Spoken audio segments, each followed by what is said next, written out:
Tuesday started out just like any other day, except for a wet diaper in the night that got changed after breakfast. Julia went to school and sat through her classes just like she had the week before. Just after lunch, however, Julia soon found herself in another wet diaper and knew she needed to make a stop in Mrs. Barnard's office.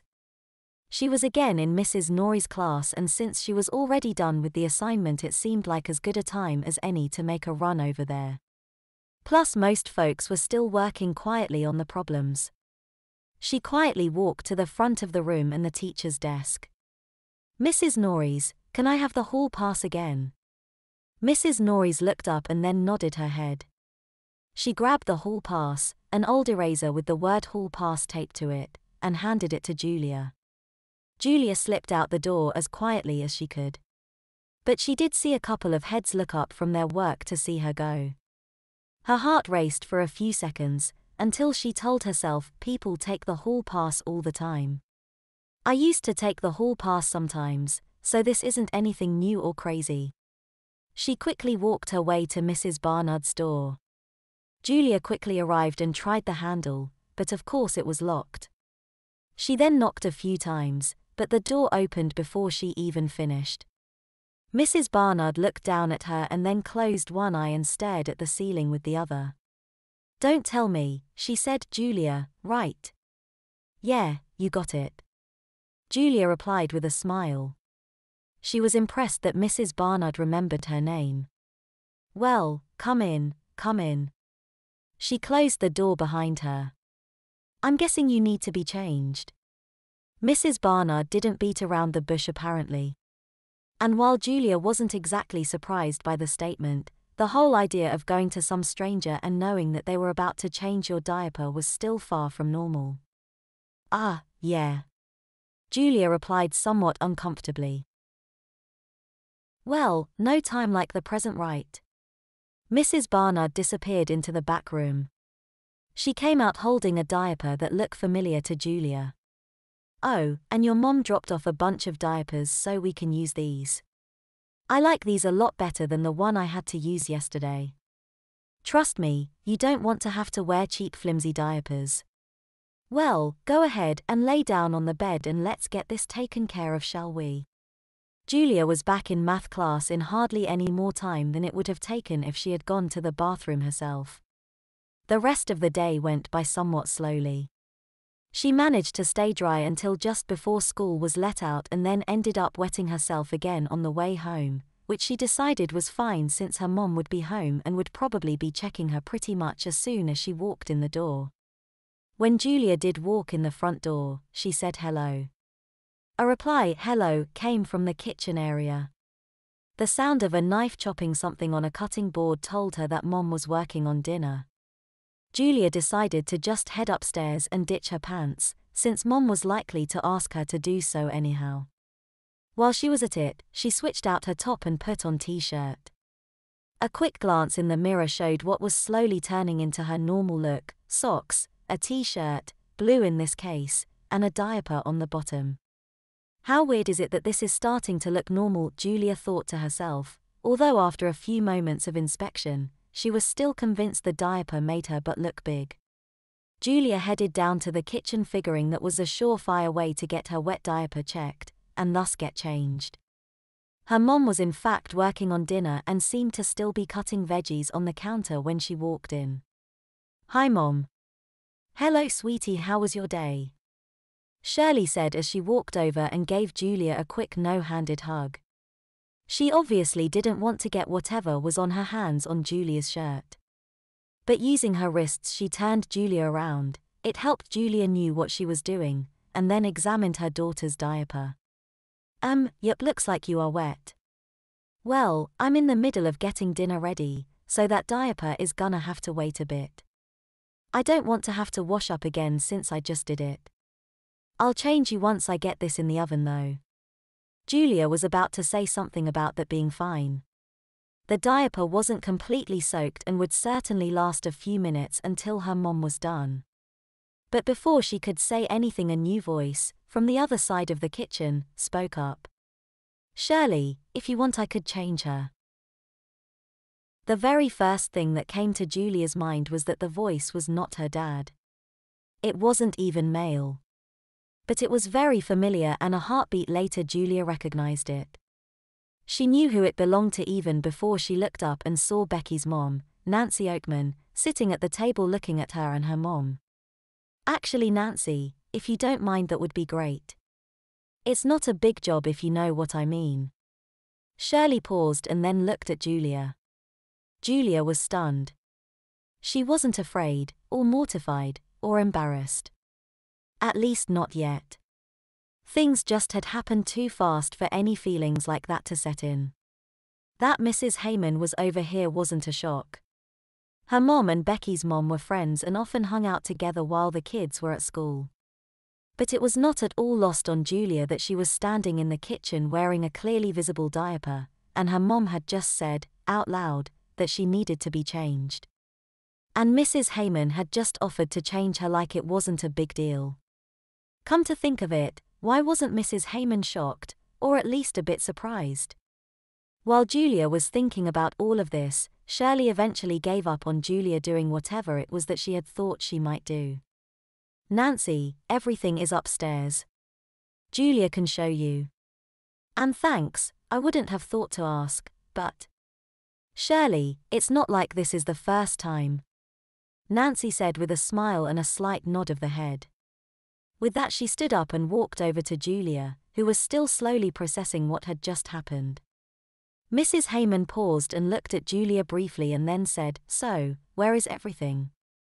"In my room," Julia finally managed, and then turned and started walking to the stairs. Things would have been very different if Julia didn't already think of Mrs. Heyman as practically a second mom. Apparently, she and her mom had been friends since before she was born. It seemed like for the last 5 years or so she spent nearly as much time at the Oakmans' house as she did her own. Julia had grown up with them and pretty much thought of them as family. She knew that Mrs. Heyman had said, "It's not like this is the first time," because it wasn't the first time she had changed her diaper. Julia had always felt that Mrs. Heyman really cared about her. She was always asking her about what was going on in her life, who was dating who, and anything else she could think of. In fact, it seemed like Mrs. Heyman liked to specifically ask her for somewhat personal details, or at least embarrassing questions. And whenever Julia would get slightly embarrassed, or try to avoid answer her questions, she would always say, "Julia, for crying out loud, I changed your diapers when you were a kid, so just tell me and stop acting embarrassed already." Well, that funny little phrase just took on a whole different meaning. Despite all that, Julia's first thought when she had heard her mom accepts Mrs. Oakman's offer was that this was just too much.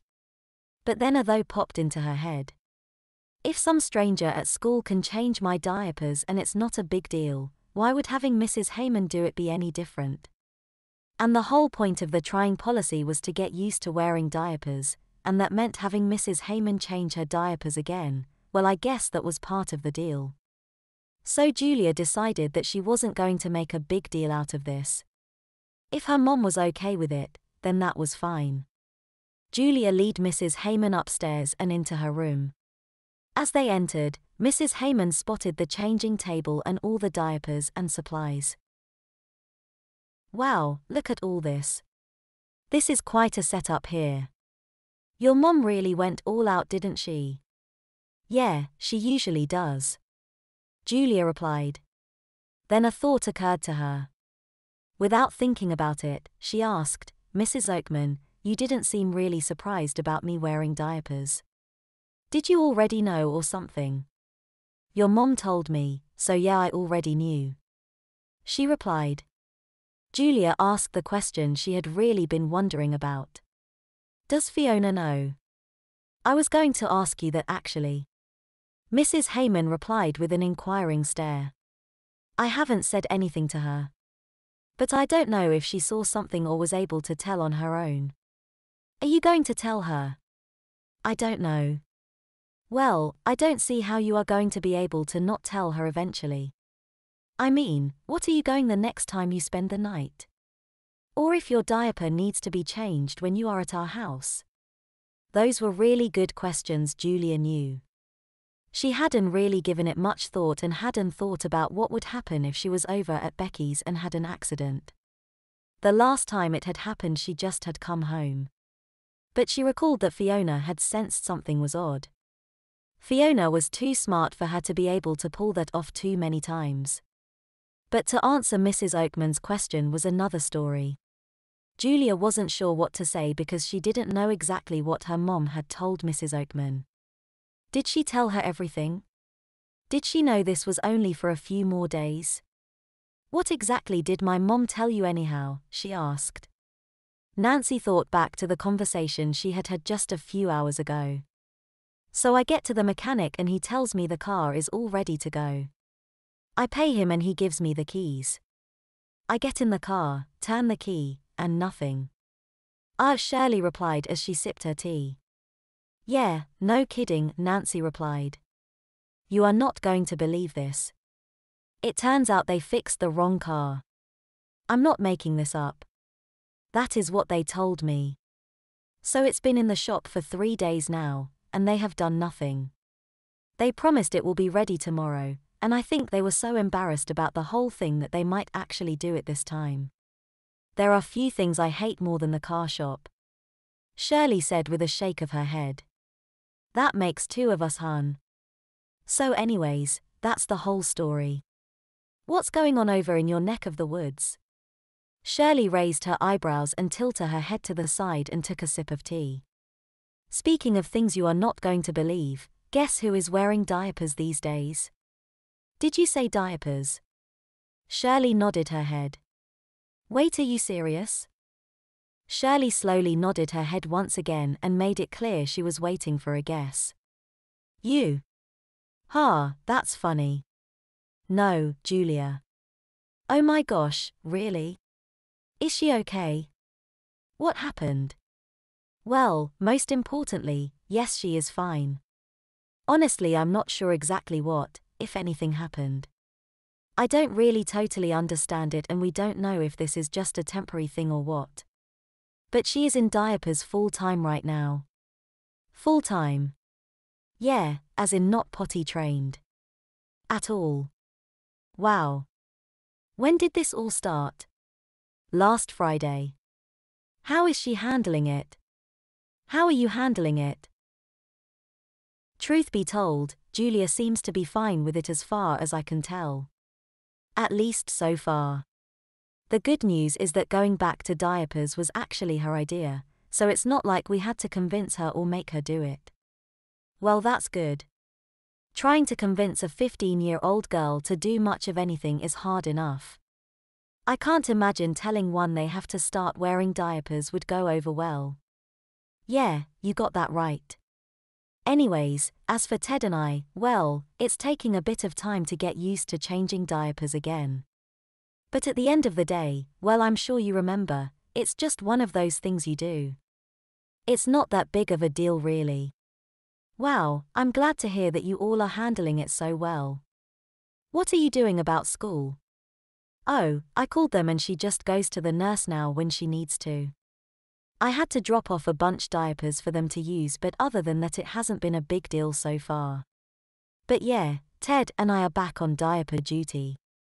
I really thought I wasn't going to ever have to deal with that again. Is she not able to change herself then? Well, not yet at least. It's also new that might be too much to ask just now, so we haven't had her try yet. Well, if this keeps up for any length of time you might need to bring some diapers over to my house. I don't think I have any diapers, and even if I did I can't imagine they would fit. That is actually a good idea. I didn't think about it, but she may end up needing to be changed when she is over there at some point. Well, it wouldn't be the first time. Nancy came back to the room from her memory and looked at Julia. Well, she told me that you had started wearing diapers again. And? I mean, is that all she said? Well, she pretty much said you were basically not potty trained and that her and your dad were back on diaper duty. Julia didn't know what details her mom had said, or if she had said anything about the trying policy. But she also realized that if she asked Mrs. Heyman about that, it would raise suspicion. She decided to just go with it. I'll ask Mom later, she told herself, and then quickly forgot about it. Nancy let a moment pass and then decided that Julia was done asking her questions. So, I guess you should hop up here on the changing table, she finally said. Julia had a brief flash of butterflies in her stomach. But she quickly decided to just go with it and not to worry about it or overanalyze it. This is all part of the trying policy, she told herself again. Having Mrs. Heyman change me is just part of what wearing diapers is like. Nancy studied the diaper and then remembered to grab some wipes before she started undoing the tapes. She handed a wipe to Julia, who took it awkwardly, and then undid the tapes. Can you lift your hips up for me, she asked. Julia arched her back and raised her bottom a few inches off the crinkly changing pad. The diaper come off and she lowered herself back down. Do you want to clean yourself off with the wipes? Or should I do that? Nancy asked. Julia didn't hesitate even though she hadn't done this before. I'll do it, she said quickly. She took the wipe and ran them over herself. While she was doing that, Mrs. Heyman grabbed another diaper and opened it up. Up. Julia quickly complied and the diaper slid underneath her. Mrs. Heyman spread it out over her and tapped one side then the other into place. She examined her work and then said, just like riding a bike, you don't forget. That better? Julia sat up and took a look at the job Mrs. Heyman had done. It was certainly better than her dad's first effort. Yeah, that's much better. Thanks. Can I ask you a question, Julia? Julia now felt the butterflies return. She worried that Mrs. Heyman might ask another of her probing, embarrassing questions. There were so many questions she could ask right now. Why were you not wearing any pants when you came into the kitchen? The butterflies disappeared. Oh, my parents don't want me wearing pants in the house right now. Mom says she needs to see my diaper so she can remember to check it and know when I need to be changed.